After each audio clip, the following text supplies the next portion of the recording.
so I'm getting a lot of questions how I live here in Egypt, how I get my visa, is the Egyptian people are good, how they are treating me, how I'm speaking with them. So guys, first of all, my husband is Egyptian.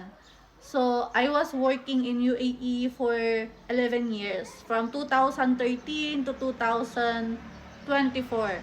So I moved here in Egypt last 2 months back, November, to settle here in Egypt. So I'm not that worried because my husband is Egyptian and I speak little Arabic, and the people here in Egypt, they are very generous, very kind people, guys. You don't need to worry how they will treat you. They are very kind, like very helpful people, really. And guys, you don't need to worry about your language because even me, I'm not speaking Arabic really well. I just know some words and I can manage communicating with them.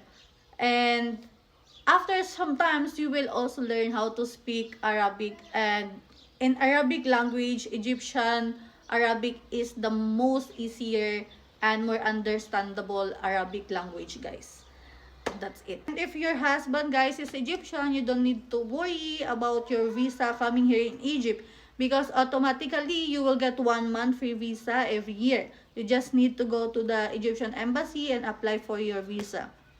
Now, for me, I am here in Egypt. I settled here in Egypt. So, I got my 1 month visa in UAE and I came here and I apply for my residence visa. So, I got 1 year residence visa here in Egypt. And in my renewal and my next time that I will apply for the visa, I will get 3 years of residence visa, guys.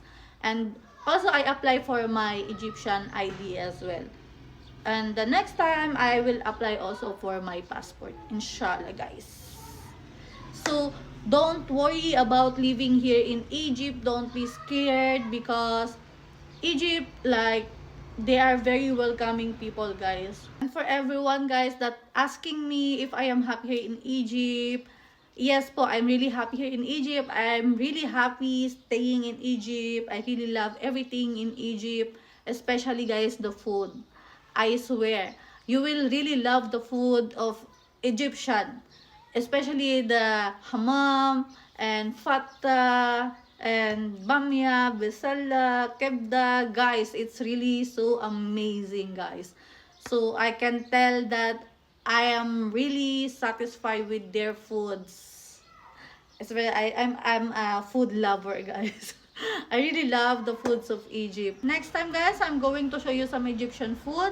And I am sure once you try the Egyptian food, you will never forget the taste of it. And it will come inside your body and leave some mark with it.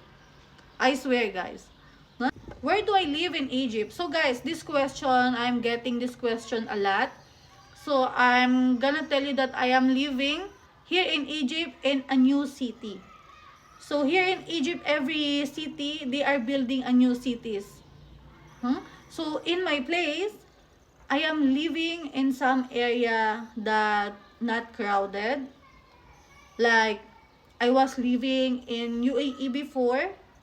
The ambience is exactly the same. And I feel really safe as well here. And very peaceful the place, guys. In all the new cities, you will find all the same ambience. So, I feel here in Egypt, guys, you will never be worried about your safety. What is the weather in Egypt? So, guys, as you can see, I am wearing jacket.